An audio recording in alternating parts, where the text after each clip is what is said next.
Abran por favor su Biblia a Romanos capítulo 15. Romanos capítulo 15. Cuando la encuentren digan amén. Y vamos a orar una vez más. Bendito Padre Celestial, al abrir tu palabra, Padre Santo, sabemos que en ella hay vida para nosotros. Sabemos que donde estamos en la Biblia estudiando es en donde estamos en nuestra vida personal también. Y Señor, a veces los temas que tenemos que escudriñar, a veces no son temas que nos gusten mucho o temas que nos guste oír, pero si están en tu palabra y los hablamos de ellos en el contexto en el que están dichos y guiados por el Espíritu Santo, Señor, son de beneficio para nosotros. Tu palabra trae vida. Entonces, Señor, que las palabras que vamos a estudiar hoy y vamos a escudriñar hoy traigan vida a nuestros corazones. Y que podamos, Señor, así poder ser transportados de las tinieblas de este mundo a tu luz admirable y poder andar en esa luz como tú estás en la luz. Bendice a mis hermanos, los que están aquí presentes, los que nos estén viendo por Facebook, Señor, y a quienes nos vayan a ver por YouTube después. Pedimos estas cosas en el nombre glorioso de Cristo Jesús y todos decimos muy bien, pues estamos estudiando la carta de Pablo a los romanos y ya casi estamos llegando al final, ya nomás nos queda un capítulo más después de este, y si lo leen por adelantado van a ver que son saludos y reconocimientos a diferentes personas, etcétera, etcétera, que vamos a estar viendo con un poco de detalle, no mucho, pero con un poco de detalle. Pero a partir de los versículos que vamos a estar viendo hoy, Pablo va a comenzar ya a terminar su carta a los romanos. Va a empezar ya a prepararse para despedirse, para saludarles y para hablarles acerca de que va a ir a verlos, etcétera, etcétera. Y leemos ahí en los versículos 17 al 21 que los escribimos la semana pasada los leímos. A raíz de lo que leemos en esos versículos, Pablo les dice a los hermanos en Roma que él ha estado planeando, ha querido, ha deseado por algún tiempo ir a Roma. Pero por estar ocupado en la predicación del Evangelio en Israel, en Asia Menor, en Grecia, aún no le había sido posible. Pablo les dice ahí, noten en el versículo 22 de Romanos 15, por esto muchas veces no me ha sido posible ir a visitarlos. ¿Por qué? Por andar predicando el Evangelio de Jesucristo. Está hablando de la pasión de Pablo, de su pasión por predicar a Cristo donde aún no era conocido. Le había esa pasión de estar siempre yendo a lugares en donde todavía no se había oído de Cristo, le habían impedido hasta ahorita ir a Roma. Buena razón para no ir a un lugar, ¿verdad? Porque estoy ocupado predicando el Evangelio. Buena razón para fallar a alguna cita que no es muy importante, ¿verdad? Porque estoy predicando el Evangelio. ¿Cuántos dejamos de hacer cosas que pudiéramos estar haciendo en un día determinado, viernes en la tarde, sábado durante el día, domingo después de la iglesia? ¿Cuántos dejaríamos lo que sigue por hacer o lo que estamos haciendo por ocuparnos en predicar el Evangelio? ¿Verdad? Porque eso es parte de ser cristiano, predicar el Evangelio. Entonces debemos estar ocupados, así como Pablo lo estuvo, en predicar el Evangelio, y a menudo tenemos que hacer cosas a un lado que quizás para nosotros pudieran en un momento dado ser importantes, como para él parece ser que lo era ir a Roma por predicar el Evangelio. Sí, él había puesto en su agenda varias veces ya el ir a Roma. Pero algo pasaba, se le hablaba de otro lugar en donde el Evangelio aún no había sido predicado, y por ir a predicar el Evangelio en ese lugar tenía que posponer su viaje a Roma otra vez. Entonces esto es algo que tenemos que pensar nosotros aquí esta mañana. Creo que está en la palabra y lo estamos estudiando hoy, porque creo que estamos en un punto en el tiempo en el que la predicación del Evangelio es esencial. No es opcional para el cristiano, es esencial, porque al predicar el Evangelio a otros, nos predicamos el Evangelio a nosotros mismos y nos recordamos nosotros mismos de lo que el Señor hizo por nosotros en la cruz para poder salvarnos y garantizarnos la vida eterna. Y eso nos ayuda a afirmarnos más en su palabra, arraigarnos más en sus promesas y a tener esa esperanza de la cual hemos hablado varias veces en nuestro estudio de Romanos. Pero noten el versículo que sigue, noten lo que dice: pero como no me queda más tarea pendiente en estas regiones, y como desde hace muchos años deseo ir a verlos, iré a visitarlos ahora que vaya a España. Espero verlos cuando pase por allá, o sea, por Roma, y que me ayuden a continuar con mi viaje luego de haber disfrutado de su compañía. Entonces, los planes de Pablo eran seguir yendo a predicar el evangelio a donde nadie había ido a hacerlo. Por eso estaba planeando ir hasta España. Noten su visión, hasta dónde estaba ya. Estaba hasta España ya. Sí, había tomado en serio lo que el Señor Jesucristo dijo, yo creo, ¿no? Que Pedro le ha de haber comunicado. El Señor nos dijo que cuando viniera el Espíritu Santo íbamos a ser sus testigos aquí en Jerusalén, y luego en Judea, y luego en Samaria, y luego hasta el fin del mundo. Y Pablo dice, pues creo que España está en el fin del mundo, así es que tengo que ir para allá también, ¿verdad? Y hablábamos la semana pasada acerca de nosotros también buscar llenar el área donde vivimos del evangelio, de la predicación del evangelio, arriesgándonos como Pablo para ser predicadores del evangelio. Sí, entonces parece ser que ya había terminado de predicar el evangelio en el área donde vivía, en el área donde estaba, sí, pero había otros lugares a donde iba a seguir yendo a predicar ese evangelio glorioso Jesucristo, a donde nadie había ido a hacerlo. De nuevo, había predicado en el Medio Oriente, había predicado en Asia Menor y partes de Grecia, y lo que hoy es Turquía también. Ahora su plan era seguir con Europa, y su meta era ir a Roma cuando fuera a España. Noten, iba a usar el viaje a España para ir a Roma. No iba a ir a Roma como su propósito principal. Su propósito principal, ¿qué era? Ir a España. Ir a España a predicar el evangelio. Porque en Roma obviamente ya se había predicado, porque les está escribiendo a cristianos romanos. Entonces iba a llegar nada más de pasada, quería verlos cuando pasara por ahí, les dice en el versículo 24, para que le ayuden a continuar.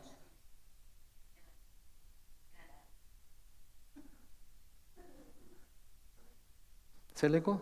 ¿Así me oigo cuando estoy?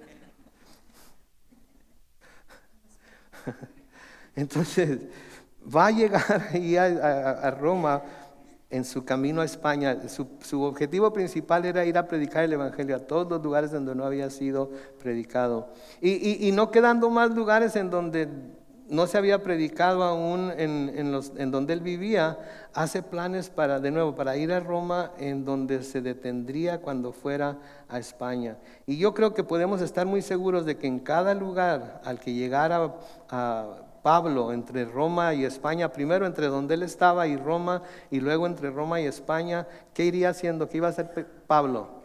Predicar el evangelio, esa era su vida. Eso era lo que lo movía, esa era su pasión, eso era su razón de ser. ¿Sí? Qué hermosa manera de ver a Dios y de tener a Dios en nuestras vidas, ¿no? Que Él sea nuestra vida, que Él sea nuestra pasión, que Él sea nuestra razón de ser. ¿Qué les dijo el Señor Jesucristo a sus discípulos? Que busquen primeramente el reino de Dios y su justicia. ¿Y qué más? Que todo lo demás les iba a ser añadido.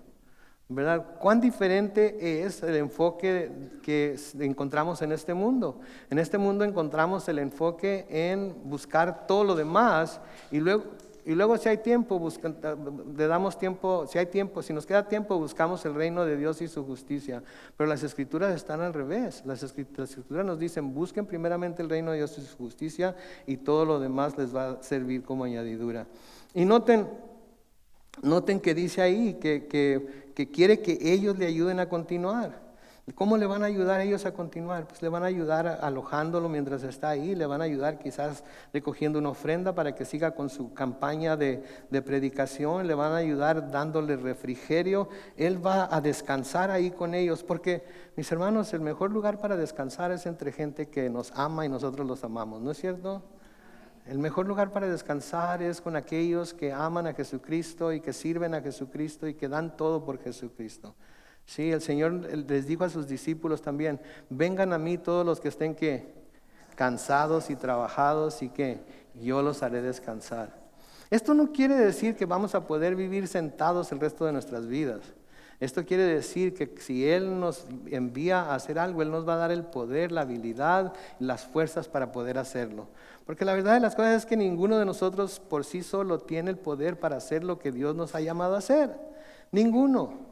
Sí, si el Señor lo llama a servir en el ministerio de niños, si el Señor lo manda a servir en el ministerio de audio y video, si el Señor lo llama a servir en el ministerio de alabanza, hermano, usted no va a tener lo que se necesita para poder servir al Señor como se debe servir, haciéndose a un lado a sí mismo, dejar que Él sea el que brille a través de usted, porque nuestro deseo es, como seres humanos, es sobresalir, y no debemos, cuando se sirva al Señor, no debemos buscar sobresalir, debemos de buscar exaltarlo a Él, nosotros menguar y Él ser exaltado. Sí, entonces, si Él nos va a dar descanso, entonces deberíamos estar más a sus pies que haciendo muchas de las otras cosas que hacemos, ¿verdad?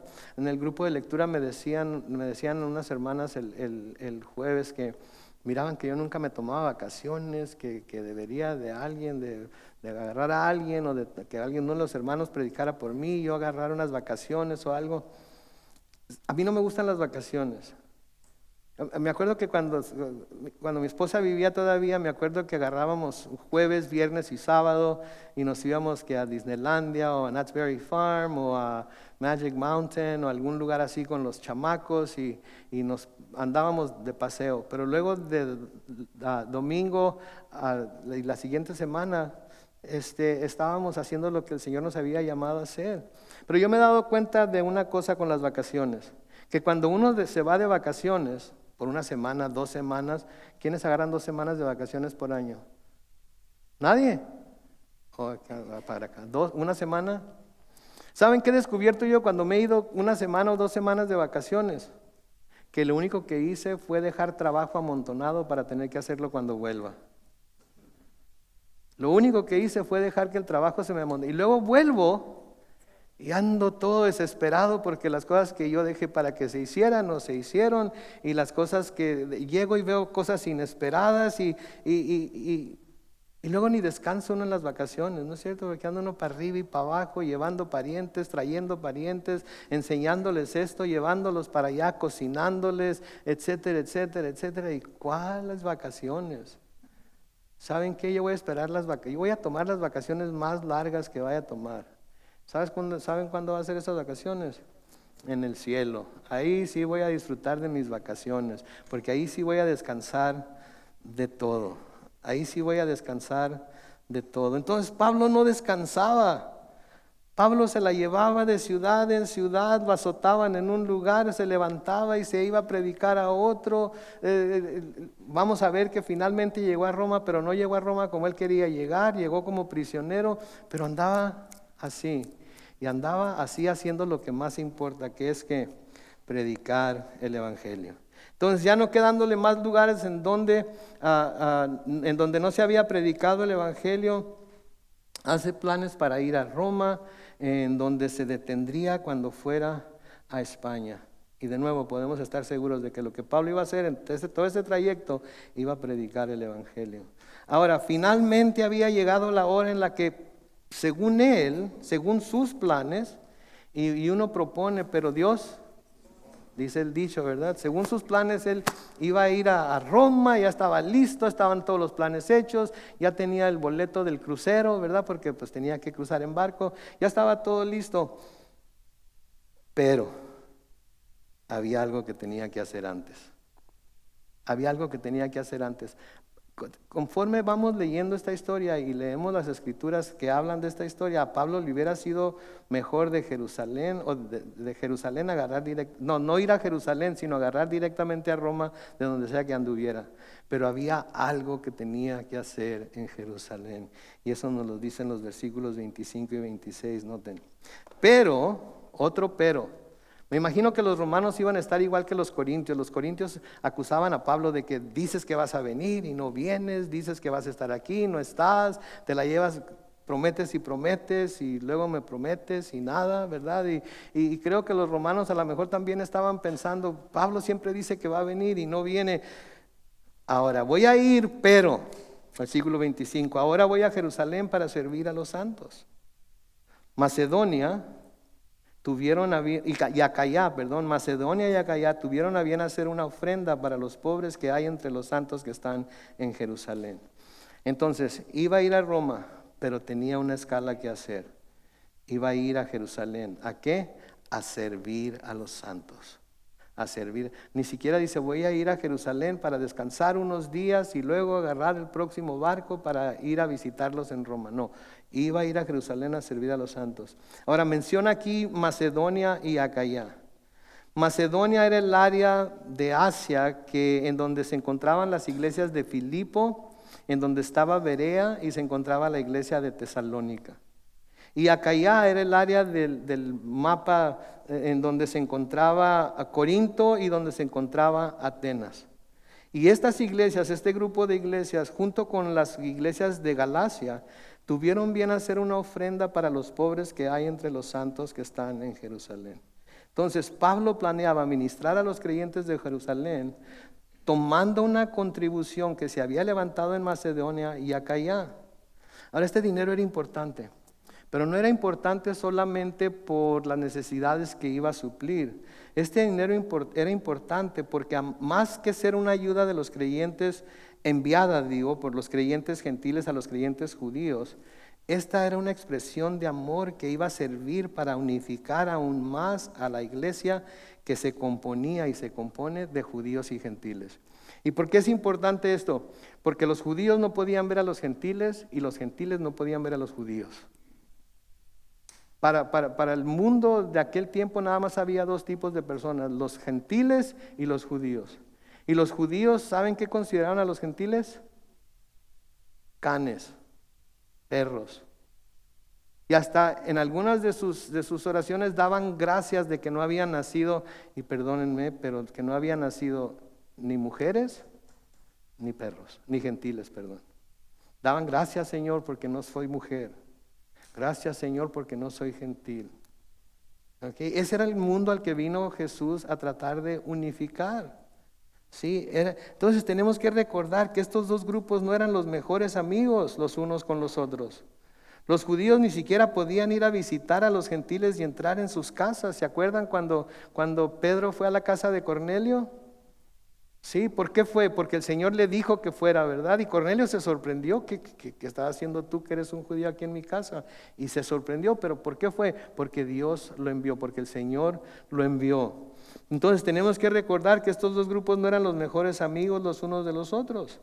Los judíos no podían ir ni siquiera a las casas, de los gentiles, ni los gentiles a las casas de los judíos, porque los judíos jamás los dejarían entrar. Pero ahora, noten lo que está pasando, aún sin conocerse, porque los cristianos de esas iglesias no conocían a los cristianos judíos que estaban en Jerusalén, que tenían necesidad. Ahora, aún sin conocerse, los gentiles de su propia voluntad levantan una ofrenda para los cristianos judíos de Jerusalén. ¿Se dan cuenta de eso? ¿De qué nos habla eso? Nos habla del poder que tiene el Evangelio para unir gente que nunca podríamos ver como unidos. Podríamos decir a los cowboys y los indios. Podríamos decir a los españoles y los aztecas. Los cristianos, los gentiles y los judíos. Personas que no querían tener nada que ver los unos con los otros. Personas entre las que había odio, en realidad, personas en las que no había nada que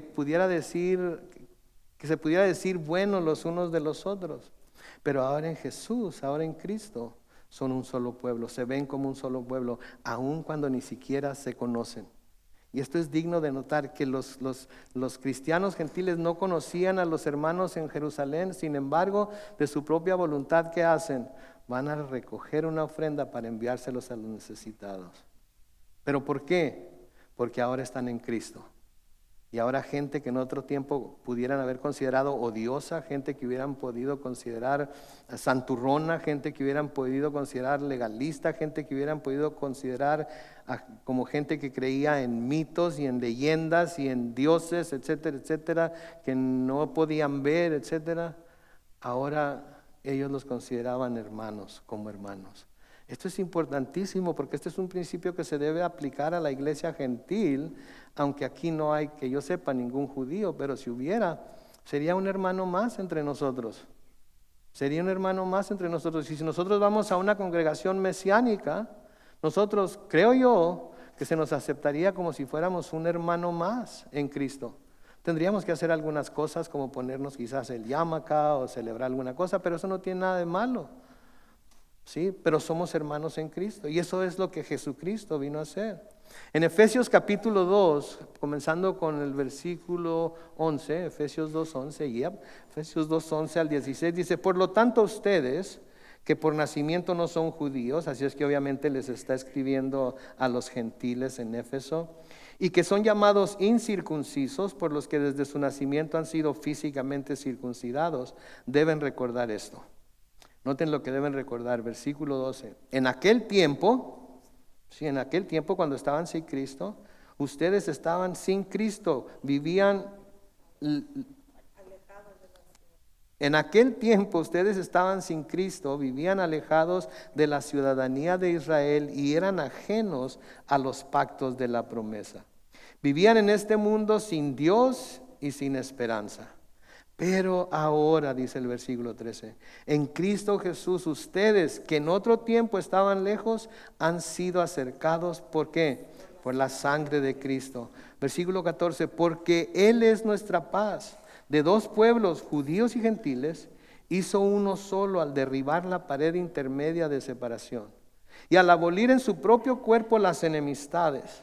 Él puso fin a la ley de los mandamientos expresados en ordenanzas para crear en sí mismo de los dos pueblos, judíos y gentiles, una nueva humanidad, haciendo la paz, y para reconciliar con Dios a los dos, judíos y gentiles, en un solo cuerpo mediante la cruz sobre la cual puso fin a las enemistades. Entonces estos dos grupos que no podían verse, estos dos grupos que eran enemigos el uno del otro, estos dos grupos que no podían tener contacto el uno con el otro porque los judíos sentían que se contaminaban si tenían contacto con los gentiles, y los gentiles consideraban a los judíos odiosos.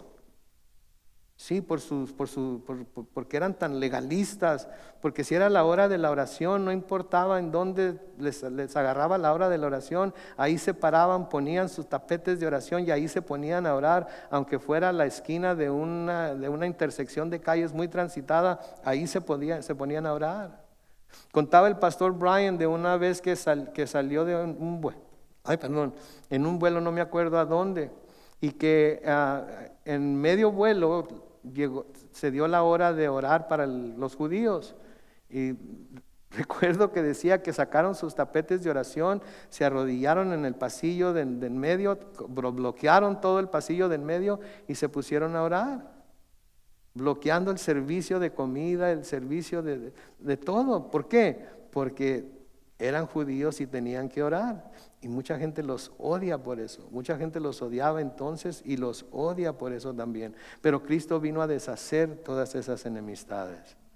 De nuevo, en Efesios, pero ahora el capítulo 2, los versículos 17 al 22, Efesios capítulo 2, versículos 17 al 22, Él vino y a ustedes que estaban lejos, los gentiles, les anunció las buenas nuevas de paz, lo mismo que a los que estaban cerca, los judíos. Por medio de Él, unos y otros, judíos y gentiles, tenemos acceso al Padre en un mismo espíritu. Por lo tanto, ustedes ya no son extranjeros ni advenedizos, sino conciudadanos de los santos y miembros de la familia de Dios. Y están edificados sobre el fundamento de los apóstoles y profetas, cuya principal piedra angular es Jesucristo mismo. Noten el versículo 21. En Cristo todo el edificio bien coordinado va creciendo para llegar a ser un templo santo en el Señor. En Cristo también ustedes son edificados en unión con Él para que ahí habite Dios en el Espíritu. Entonces, así como los judíos tenían ese acceso a Dios, ahora los gentiles tenemos ese acceso a Dios, y ahora todo el grupo juntos, si estuviéramos todos juntos en una sinagoga o estuviéramos todos juntos en una iglesia, también somos uno en el cuerpo de Cristo y ahí habita Dios en el Espíritu. Ahí en donde sea que haya pueblo de Dios, en donde sea que haya pueblo que ha creído en Jesucristo, que haya puesto su fe en Él, ahí está el Espíritu de Dios.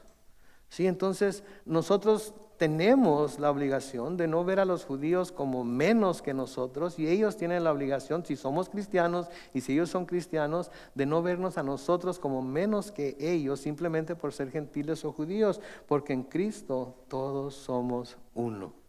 ¿Sí?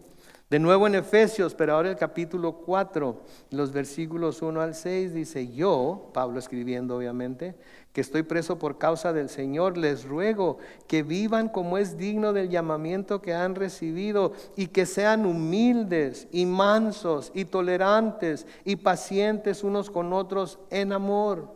Procuren mantener la unidad del Espíritu en el vínculo de la paz. Así como ustedes fueron llamados a una sola esperanza, hay también un cuerpo y un espíritu, un Señor, una fe, un bautismo y un Dios y Padre ¿de quiénes? De todos, el cual está por encima de quiénes y actúa por medio de y está en todos aquellos que han recibido a Jesús como su Señor y su Salvador, que lo han reconocido como Señor y Salvador, judío o gentil, no importa. Y esta es la iglesia, esto es lo que se compone la iglesia, y es importante que veamos esto entre los judíos y los gentiles, porque el punto en todos estos pasajes es el promover la unidad entre judíos y gentiles, dos grupos que, como ya hemos dicho, fueron muy diferentes el uno del otro, que han sido hechos uno por la sangre de Cristo. Lo que nos debe llevar a considerar que si el Señor por medio de su palabra está exhortando a estos dos grupos tan diferentes a la unidad, ¿qué clase de unidad debemos mostrar los que pertenecemos todos al grupo de los gentiles, que somos tan similares y tenemos tanto en común? Tenemos tanto en común. No importa de qué país de Latinoamérica seamos, tenemos mucho en común con los otros países. Mucho. Y tenemos, porque estamos tan pegados a la frontera, tenemos mucho en común con nuestros hermanos güeros, ¿a poco no es cierto? Muchísimo. Entonces, si Dios estaba esperando esta clase de unidad entre judíos y gentiles, ¿qué clase de unidad creen que Dios está esperando entre gentiles y gentiles? Entre judíos y judíos. Sí, porque Dios no nos da esto nada más para que, algunos de nosotros nunca vamos a conocer a un judío. Sí, aunque estoy seguro que muchos de nosotros ya lo conocimos y ni cuenta nos dimos. Pero nunca vamos a saber que es judío. Pero si lo conocemos a alguien que es judío, ¿sí? Debemos tratarlo con respeto, debemos tratarlo con bondad, debemos tratarlo con misericordia, con paciencia. Y si es cristiano, tenemos que tratarlo como ¿qué? Como hermano, como hermano. Y hay muchos cristianos muy, muy, muy en contra de los judíos, muy en contra de Israel. Y si eres cristiano, no puedes estar en contra de Israel. ¿Por qué? Porque de ellos vino el Mesías. Entonces el punto es que todos debemos ser uno, aun cuando los judíos y los gentiles eran tan diferentes, tenían que tener esa unidad. Nosotros también tenemos que tener esa unidad, porque tenemos mucho en común. Pablo les escribe a los colosenses en Colosenses 3, los versículos 9 al 11. En Colosenses 3, 9 al 11, no se mientan los unos a los otros, pues ya ustedes se han despojado de la vieja naturaleza y de sus hechos, y se han revestido de la nueva naturaleza, la naturaleza del nuevo hombre que se va renovando. Noten, se va renovando, no está completamente renovada, se va renovando día tras día, mes tras mes, año con año. Mientras caminamos con el Señor, esa nueva naturaleza se va renovando a imagen del que lo creó hasta el pleno conocimiento, donde ya no importa ser griego o judío, estar circuncidado o no estarlo, ser extranjero o inculto, siervo o libre, sino que Cristo es ¿qué? Y está. ¿Se dan cuenta ustedes? Y les pido que lean esos pequeños trocitos, porque nos hablan volúmenes de lo que somos en Cristo, aun cuando todos seamos diferentes. El mismo Cristo que me salvó a mí, lo salvó a ustedes. El mismo Espíritu que está en mí, está en ustedes. El mismo Espíritu que estuvo en Pablo, está en nosotros. El mismo Cristo que alcanzó a Saulo de Tarso, alcanzó a Carlos Manuel Alvarado Armendáriz de Mexicali, Baja California, y alcanzó a todos y cada uno de ustedes también. Es un solo Dios, solo Señor, un solo cuerpo, un solo bautismo, etcétera, etcétera, etcétera. Y ya no importa que seamos griegos o judíos, que la palabra griego se puede traducir gentiles, ¿sí? Circuncidados o no, extranjeros o incultos, etcétera, etcétera. Noten lo que les dice a los Gálatas en Gálatas 3, versículos 27 al 29. Gálatas 3, 27 al 29. Porque todos ustedes los que han sido bautizados en Cristo están revestidos de Cristo. Ya no hay judío ni griego, no hay esclavo ni libre, no hay varón ni mujer, sino que todos ustedes son ¿qué? Uno en Cristo Jesús. Y ustedes son de Cristo, ciertamente son linaje de Abraham y, según la promesa, herederos. Según la promesa, herederos. Entonces, judíos y gentiles somos herederos de la misma herencia. Judíos y gentiles se nos ha prometido las mismas bendiciones y se nos ha prometido estar en el mismo lugar con el Señor en el cielo el día que Él nos llame a su presencia o el día que Él venga por su iglesia, porque en su iglesia también se compone de judíos. Ahora, un segundo punto que debemos ver aquí en este pasaje que estamos estudiando es que como cristianos somos llamados a ser benévolos con los necesitados, especialmente hacia los de la familia de la fe. Como cristianos somos llamados a ser benévolos, sí, con los necesitados, especialmente hacia los de la familia de la fe. El versículo 27 de Romanos 15, hablando de las iglesias que mencionamos, dice, pues les pareció que era lo correcto, y presten atención a este versículo porque es importante, pues les pareció que era lo correcto el recaudar esas ofrendas. Noten, y se sienten en deuda con ellos. Los gentiles de esas iglesias se sienten en deuda con los cristianos judíos. ¿Por qué? Porque si los que no son judíos han sido hechos partícipes de las bendiciones espirituales, deben también compartir las bendiciones materiales. ¿Entendieron eso? ¿Se dieron cuenta de eso? Lo que Pablo está diciendo es que los no judíos de Macedonia y Acaya habían llegado a la conclusión que si los judíos habían sido el medio por el cual Dios los bendijo con salvación en Cristo, que a mi ver esa es la más grande bendición espiritual que cualquiera pudiera recibir, ellos, los de Macedonia y Acaya, sentían que era una obligación para ellos bendecir a los cristianos judíos que se encontraban en Jerusalén con bendiciones materiales. Sí, entonces los cristianos de esas iglesias llegaron a la conclusión de que, hey, nosotros somos salvos porque Dios usó a ese pueblo para traer el Mesías a la tierra. Y por medio de esa venida del Mesías a la tierra, nosotros tenemos gigantescas bendiciones espirituales. La más grande de ellas es que nuestra alma eterna ha sido salvada y tenemos la vida eterna garantizada. Entonces, no debemos de dejar de ayudarles a ellos con lo material, viendo cuánto nos han ayudado ellos con lo espiritual. No debemos de dejar de ayudarles a ellos, no debemos de renegar de tener que ayudarles a ellos con lo material, si ellos nos han bendecido tanto con lo espiritual. ¿Sí? Y Pablo habla de esto también cuando habla de los derechos de un apóstol, en donde les dice a los corintios que si ellos consideran que está mal que los apóstoles esperen una bendición material de parte de ellos, cuando los apóstoles han traído tantas bendiciones espirituales a ellos. Sí, les está diciendo, ¿ustedes creen que estaría mal, que está mal, que los apóstoles esperen una bendición material de ustedes, siendo que ellos los han bendecido tanto espiritualmente? Y claro que la pregunta es retórica, ¿verdad? Porque la respuesta es no. Si alguien me está bendiciendo espiritualmente, y yo tengo para compartir con él o ella lo material y tiene necesidad, ¿saben qué? voy a compartir con él o ella, especialmente porque ha sido de gran bendición espiritual para mí. No me voy a fijar de qué se trata, ni por qué, ni voy a andar indagando, etcétera, etcétera. Simplemente esa persona ha sido de gran bendición espiritual para mí, yo quiero ser de bendición material para ella. ¿Sí? Es por eso que seguimos nosotros vendiendo las camisetas de nuestro hermano Raúl, porque él ha sido de tanta bendición espiritual para nosotros cuando ha venido, que a nosotros se nos hace que le debemos hasta cierto punto, ayudarle a que pueda él tener lo necesario para su enfermedad. ¿Sí? Y a propósito, le estamos por mandarle $1,300 para su insulina. ¿Por qué? Por su generosidad hacia él, que está allá en Perú. ¿Sí?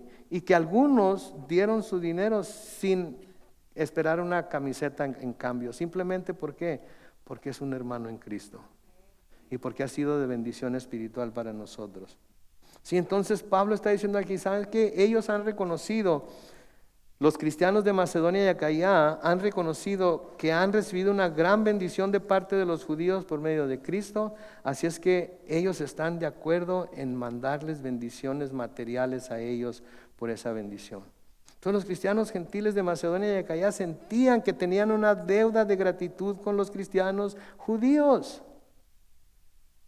Mis hermanos, tenemos una deuda de gratitud con los cristianos judíos, porque de ellos vino el Mesías. ¿Se acuerdan lo que vimos en Romanos capítulo 9 y el versículo 5? Lo pueden ver ahí en su Biblia. Hablando de los israelitas o de los judíos, dice, de ellos son los patriarcas y de ellos desde el punto de vista humano vino Cristo, el cual es Dios sobre todas las cosas, bendito sea por siempre. Y la iglesia dice, amén. Entonces, cuando las iglesias gentiles supieron de la necesidad que había en Jerusalén, inmediatamente decidieron levantar una ofrenda para bendecir a los hermanos judíos. Y Pablo, como buen apóstol y maestro, les da instrucciones de cómo hacer esto. Y les dio algunos principios que son los mismos principios que se han adoptado en la iglesia en lo que se concierne las ofrendas presentadas.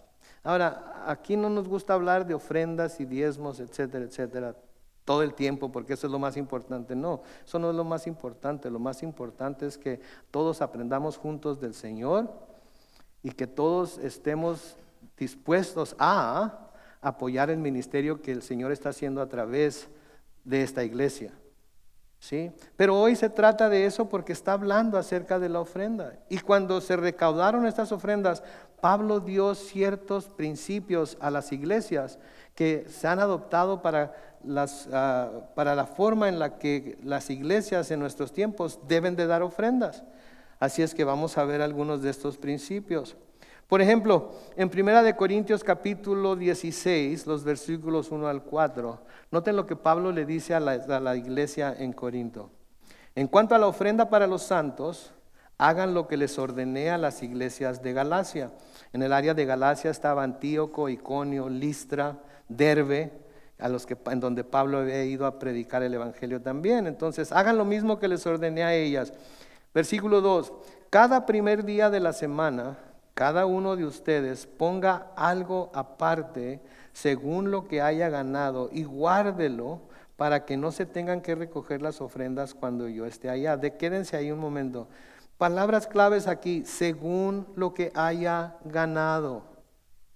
Según lo que haya ganado. Según lo que haya ganado. No se puede dar lo que no se tiene. No se puede dar lo que no se tiene. Y no se puede dar más si no se tiene para dar más de lo que se tiene. ¿Sí? Entonces todo debe ser según lo que se haya ganado. Y los únicos que saben lo que cada quien ha ganado son ¿quién? Ustedes y Dios. ¿Sí? Entonces Pablo no quiere que cuando él llegue, versículo 3, y cuando llegue enviaré a aquellos que ustedes hayan designado por carta para que lleven la ofrenda de ustedes a Jerusalén. Si acaso es conveniente que yo también vaya, iré con ellos. De nuevo a los Corintios, en 2 de Corintios capítulo 8, los versículos 1 al 5. Segunda de Corintios 8, 1 al 5. Hermanos, también queremos contarles acerca de la gracia que Dios ha derramado sobre la iglesia de Macedonia, cuya generosidad se desbordó en gozo y en ricas ofrendas. Noten lo que dice a continuación aquí. A pesar de qué, de su pobreza, de su profunda pobreza y de las grandes aflicciones por las que han estado pasando. Noten, se desbordó de gozo. Las iglesias en Macedonia se desbordaron, su generosidad se desbordó en gozo y en ricas ofrendas a pesar de su profunda pobreza y de las grandes aflicciones por las que han estado pasando. Versículo 3, yo soy testigo de que ellos han ofrendado con espontaneidad y de que lo han hecho en la medida de ¿qué? 2 posibilidades e incluso más allá de estas. Con la medida de sus posibilidades, con la medida de sus posibilidades. Y si se puede más allá, pues se puede más allá. Como la viuda de las 2 blancas en Marcos 12, ¿se acuerdan? Que todo el mundo estaba echando mucho dinero y ella echó nada más 2 blancas. Y el Señor les dijo, esta viuda ha echado más que todos ellos. ¿Por qué? Porque todos ellos han echado ¿de qué? De lo que les sobra, y ella ha dado todo lo que tiene. Este es un principio bíblico, ¿sí? Este es un principio bíblico. A mí no me gusta hablar de diezmos. ¿Saben por qué? Porque para muchos dar 10% de lo que ganan para mantener su casa sería mucho. Sería mucho. Entonces, además yo no sé cuánto gana cada quien, así es que ¿cómo me voy a asegurar que dan su diezmo? Es entre ustedes y Dios. Pero hay quienes pueden dar más del 10%. Y yo no los quiero limitar diciéndoles que solo den el 10%. Así es que si pueden dar más, gloria a Dios, den más, es entre ustedes y Dios. Pero si no pueden dar más porque tienen necesidades, etcétera, etcétera, mis hermanos, encárguense de esas necesidades. Cuiden de sus necesidades en casa. ¿Sí? Y oren, y estaremos orando por ustedes para que Dios les dé más y puedan tener la satisfacción de dar más también. ¿Sí? En el versículo 4 de 2 de Corintios 8 sigue diciendo, insistentemente nos rogaron que les concediéramos el privilegio de participar en este servicio para los santos. E hicieron más de lo que esperábamos, pues primeramente se entregaron al Señor y luego a nosotros por la voluntad de Dios. Noten las iglesias, noten los principios que Pablo está presentando aquí, noten la actitud que Pablo está presentando aquí en esto de dar y recibir. ¿Sí? De nuevo a los Corintios, pero ahora en 2 de Corintios capítulo 9, los versículos 7 al 11. Noten, cada uno debe dar ¿qué? Según se lo haya propuesto en su corazón, y no debe dar con tristeza, ni por necesidad, porque Dios ama a quien da con alegría. De cada uno dé conforme propuso en su corazón. ¿Sí? Está en su casa, anda buscando en su bolso, anda buscando en su bolsillo, encuentra un billete de a 20. Oh, esto va a ser para el Señor hoy. Se va a la iglesia. Ya se lo propuso en su corazón, ¿verdad? Pero luego mete la mano a la otra bolsa y saca uno de a 5.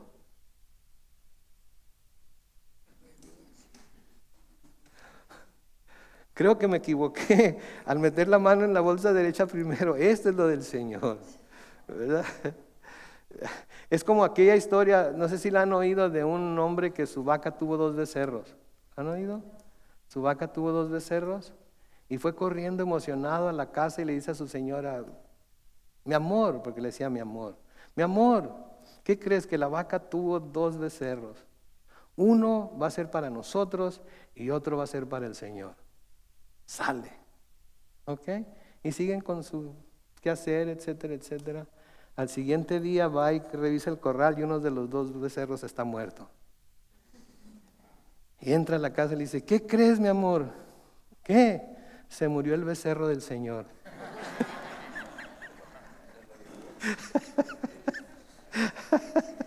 Ya se había propuesto en su corazón darle uno al Señor. Entonces, si se murió un becerro, ¿cuál debió haber sido el de él? El que se murió, ¿verdad?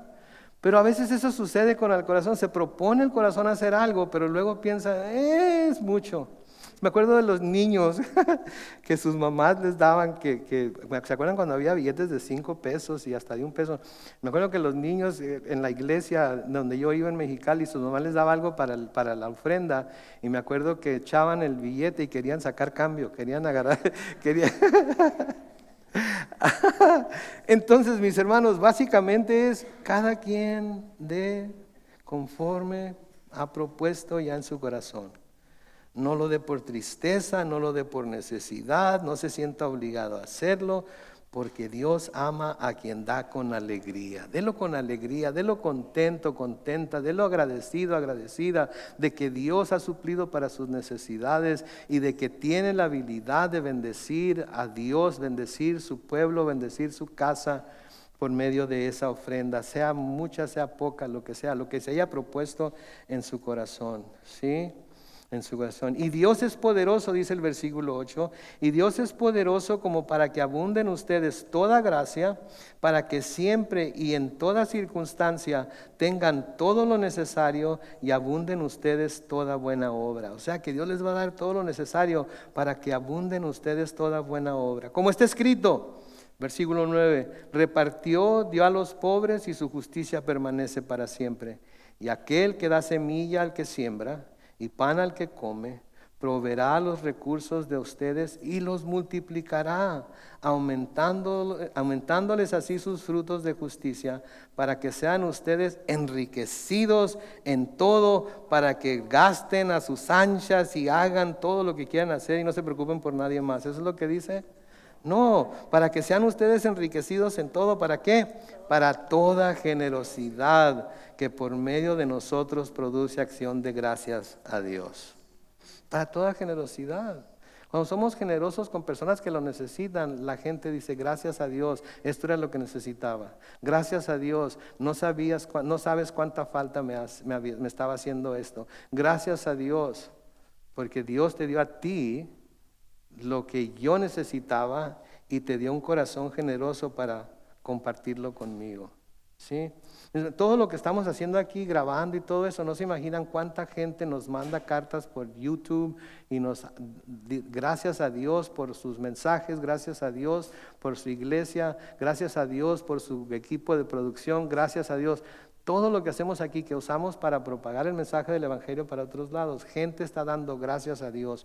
Y la razón por la que se le dan gracias a Dios es porque ustedes son generosos con sus finanzas y apoyan este ministerio, y tenemos lo necesario para rentar este lugar, para tener el ministerio de los niños, para comprarles los chuchulucos a los niños, para planear las cosas que planeamos. Es gracias a su generosidad, porque Dios los está usando a ustedes para bendecir a otros. Sí, entonces tenemos que mantener esto en mente siempre. Versículo 28 de Romanos 15 sigue diciendo, así que cuando esto haya concluido, lo de ir a Jerusalén para llevar estas ofrendas, y yo les haya entregado este fruto, hablando de la ofrenda, pasaré a visitarlos de camino a España, les vuelve a decir. Y sé que cuando los visite, llegaré con la abundante bendición del Evangelio de Cristo. O sea, sé que ya son cristianos, pero ¿saben qué? Yo voy a llegar predicando el Evangelio por si acaso hay entre ustedes alguien que no conozca a Cristo. Voy a seguir predicando el Evangelio aún entre ustedes por si acaso hay alguien ahí que todavía no ha doblado la rodilla, que todavía no ha confesado el nombre de Cristo. Esa es la misión de Pablo y eso es lo que siempre va a hacer. Ahora, Pablo finalmente llegó a Roma, como les había dicho antes, pero no en el marco de tiempo o de la manera que había pensado. Dios tenía un plan especial para Pablo. El Señor le iba a dar la oportunidad de testificar de su fe en la corte del emperador, pero lo iba a hacer no como misionero, sino como prisionero, o misionero prisionero, o prisionero misionero, porque hay prisioneros misioneros. Hay misioneros en las cárceles que están predicando el Evangelio, a gente que está recluida ahí, están predicándoles el Evangelio. Y hay prisioneros y hay misioneros que se convirtieron en la cárcel, que ahora están compartiendo el Evangelio con sus compañeros de cárcel, de celda, etcétera, etcétera. Entonces Pablo iba a llegar de esa misma manera. Versículo 30 sigue diciendo, pero les ruego, hermanos, por nuestro Señor Jesucristo y por el amor del Espíritu, que me ayuden con sus oraciones a Dios por mí, para que sea yo librado de los rebeldes que están en Judea, y que la ofrenda de mi servicio a los santos en Jerusalén sea agradable, para que por la voluntad de Dios llegue a ustedes gozoso y pueda descansar entre ustedes. Noten lo que les pide, noten lo que les pide. Les ruego, hermanos, por nuestro Señor Jesucristo y por el amor del Espíritu, que me ayuden con sus oraciones a Dios por mí. Que me ayuden con sus oraciones a Dios por mí. Mis hermanos, ese grupito de oración que se reúne allá afuera todos los domingos es uno de los grupos más importantes que hay en esta iglesia. Porque en ese grupo se está orando por los ministerios, se está orando por necesidades, se está orando por su pastor, se está orando por todo lo que hacemos aquí. Y sin esas oraciones, mucho de lo que hacemos aquí no se podría llevar a cabo. Pero esas oraciones son las que traen fortaleza, esas oraciones son las que nos ayudan en tiempos de dificultad. Esas oraciones son las que nos dan nuevos alientos y el poder para hacer todo lo que tenemos que hacer, ¿sí? Es por esas oraciones que nos mantenemos firmes, como iglesia también. Entonces Pablo les escribe a toda la iglesia, y estoy seguro que se está refiriendo aquí a que los santos individualmente oren por él, pero también está haciendo una apelación a toda la iglesia a que estén orando por él. Porque Pablo, aunque era muy poderoso, aunque hacía muchos milagros y muchas señales y muchos prodigios, ¿saben en qué es lo que más codiciaba de las iglesias? Que se orara por él. A los efesios les escribió y les dijo: oren por mí para que predique el evangelio como debo hacerlo. Porque él era un hombre seguro de su fe, pero siempre estaba inseguro de si lo que estaba haciendo y cómo lo estaba haciendo agradaba a Dios y si estaba logrando lo que Dios quería que lograra. ¿Sí? Mis hermanos, su pastor es un pastor a veces inseguro de si lo que está haciendo lo está haciendo como Dios quiere o no. ¿Sí? Y yo les pido por favor que oren por mí y que oren por la mesa directiva de la iglesia, para que las cosas que vayamos a hacer no las hagamos nada más porque hay que hacer algo nuevo, hay que hacer algo diferente, sino que estemos haciendo siempre lo que Dios desea que hagamos, que estemos haciendo lo que más va a beneficiar a esta congregación, a esta iglesia, y que nos va a llevar a movernos, a llevar el evangelio alrededor de este lugar y alrededor de Chula Vista y donde sea que vivamos todos y cada uno de nosotros. Necesitamos sus oraciones, ¿sí? Necesitamos sus oraciones, porque si bien yo soy el pastor y ellos son la mesa directiva, a veces luchamos con qué hacer, con cómo hacerlo, si debemos hacerlo o no debemos hacerlo. Pídanle a Dios por nosotros para que podamos tomar las decisiones correctas y para que los ataques de Satanás no vayan a ser tan poderosos que nos puedan hacer caer. Porque todos estamos propensos a caer. Podemos tener el título de pastor, podemos tener el título de anciano, podemos ser parte de la mesa directiva, pero todos estamos propensos a caer en cualquier momento y en cualquier cosa. Necesitamos entonces de sus oraciones. Y noten lo que Pablo les dice en el versículo 31, para que sea yo librado de los rebeldes que están en Judea y que la ofrenda de mi servicio a los santos en Jerusalén sea agradable. ¿Saben qué? A Pablo, desde que decidió ir a Judea, a Jerusalén específicamente, a entregar esta ofrenda, se le advirtió una y otra y otra y otra y otra vez: Pablo, no vayas. Pablo, quédate donde estás. Pablo, ¿para qué te arriesgas? Pablo. Y él dijo: no, tengo que ir. No, yo no cuento mi vida como algo que proteger. Yo tengo que ir. Porque si bien ustedes están queriendo salvarme de algo, y ya Dios me salvó de lo peor que me puede pasar, que es la muerte y la condenación. Lo que Dios me ha dado a mí no se compara con lo que yo voy a poder salvar aquí en esta tierra. De hecho, miren en Hechos capítulo 20, vamos a leer Hechos capítulo 20, los versículos 17 al 24. Cuando Pablo se estaba despidiendo ya de todos porque iba rumbo a Jerusalén, dice: Desde Mileto, Pablo envió un mensaje a los ancianos de la iglesia de Éfeso para que se reunieran con él. Cuando los ancianos llegaron, les dijo: ustedes saben cómo me he comportado todo el tiempo desde el primer día que entré en Asia.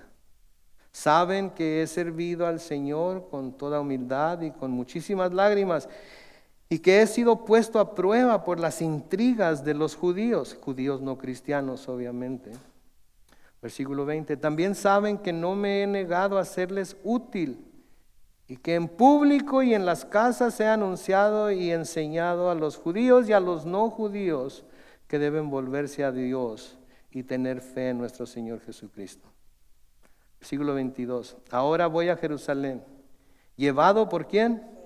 Por el Espíritu. Pero no sé lo que allá me espera. Versículo 23, a no ser lo que el Espíritu Santo me ha confirmado en todas las ciudades, de que me esperan cárceles y tribulaciones. Quédense ahí. El Espíritu lo está llevando, ¿sí? Pero el mismo Espíritu le está confirmando que va a encontrar ¿qué? Cárceles y tribulaciones. Y Pablo va a decir: así es que mejor no voy. Si eso es lo que voy a encontrar, no vale la pena. Mando a otro. ¿Podría haber Pablo mandado otro grupo de hermanos a que entregaran la ofrenda? Claro, ¿saben qué, hermanos? Miren, me van a estar esperando para ponerme en cadenas, para ponerme preso, no sé quién sabe qué van a hacer conmigo. A ustedes no los están buscando tanto, así es que, ¿saben qué? Miren, mejor yo me quedo aquí, tranquilo, soy el apóstol Pablo, Dios me ha ungido, ¿verdad? Soy el ungido de Dios, voy a escribir más de la mitad del Nuevo Testamento. Tengo una misión muy importante, predicar el Evangelio, así es que, hermanos, háganme el paro, ¿no? Ustedes vayan, entreguen el dinero, yo me quedo aquí y los espero, y cuando vuelvan reportan qué fue lo que sucedió. Entonces, de nuevo, versículo 22, ahora voy a Jerusalén llevado por el Espíritu, pero no sé lo que allá me espera, a no ser lo que el Espíritu Santo me ha confirmado en todas las ciudades, de que me esperan cárceles y tribulaciones. Versículo 24, pero eso a mí no me preocupa, pues no considero mi vida de mucho valor. Piensen en eso. No considero mi vida de mucho valor. ¿Será que Pablo no tenía autoestima?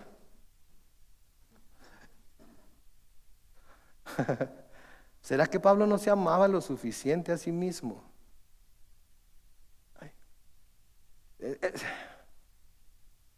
¿Será? ¿Por qué? ¿Por qué? Nos dice en la siguiente parte del versículo: con tal de que pueda terminar con gozo mi carrera y el ministerio que el Señor Jesús me encomendó de hablar del Evangelio y de la gracia de Dios. Todo esto me espera: tribulaciones, cárceles, cadenas, sufrimiento. Pero ¿saben qué? No me preocupa. No me interesa. Eso no es lo que me interesa a mí. Lo que me interesa a mí es terminar con gozo la carrera y el ministerio que el Señor Jesús me encomendó. Todo lo demás, como dicen Filipenses, es basura. Mi vida misma, para mí, no tiene valor. Para mí, lo más valioso que puedo tener y que puedo hacer es terminar con gozo la carrera y el ministerio que el Señor Jesús me encomendó. ¿Y cuál era la carrera y el ministerio? Hablar del Evangelio y de la gracia de Dios. Mis hermanos, si estamos aquí en esta tierra, donde sea que Dios nos haya puesto, sea trabajo o escuela, en el trabajo para ganar dinero, para suplir las necesidades de nuestra familia, sí, pero por encima de ello es hablar del Evangelio y de la gracia de Dios. Estamos en la escuela para estudiar, tener buenas calificaciones, prepararnos para la secundaria, para la high school, para el colegio, lo que sea, donde vamos a ir enseguida. Sí, pero estamos para hablar del Evangelio y de la gracia de Dios. Sí. Es entre nuestra familia incrédula que todavía nos invita a su casa porque pues tiene que, ¿sí? Es para ir a disfrutar de su compañía, pero es para ir a hablar del Evangelio y de la gracia de Dios. Donde quiera que nos movamos, donde quiera que andemos, en donde quiera que tengamos influencia, estamos ahí con el propósito de hablar del Evangelio y de la gracia de Dios. Y tenemos que llegar al punto al cual había llegado Pablo aquí. A ese punto en el cual su vida no tenía valor para él, con tal de terminar con gozo su carrera. ¿Se imaginan llegar al cielo y escuchar las palabras de los labios de nuestro Señor? Bien, buen siervo y fiel. En lo poco has sido fiel, en lo mucho te pondré. Esas son las únicas palabras que yo deseo escuchar. Y en cuanto las oiga voy a correr a abrazar a mi esposa, pero quiero escuchar esas palabras primero. Porque esa es la razón, esa es mi razón de ser. Y esa es la razón de ser de cualquier y todo cristiano y cristiana. Vivir para hablar del Evangelio y la gracia de Dios. Amén. Oremos mientras el grupo de alabanza pasa al frente. Bendito Padre Celestial, te damos gracias, Señor, en esta mañana por lo que hemos estudiado, lo que hemos visto, lo que hemos leído. Ayúdanos a guardarlo en nuestro corazón. Ayúdanos a meditar en ello, en el camino, en la casa, mientras comemos, cuando nos acostemos. Ayúdanos a meditar en ello. Ayúdanos a pensar con seriedad en ello, porque es cosa seria. Ayúdanos, Señor, a buscar siempre darte honra, gloria, alabanza a ti. Ayúdanos, Señor, a no considerar nuestra vida como algo de mucho valor, con tal de que podamos terminar con gozo nuestra carrera y el ministerio que tú nos has encomendado, de hablar del Evangelio y de la gracia de Dios. Y como dice el versículo 33 de Romanos 15, que el Dios de paz sea con todos nosotros. Y la iglesia dice: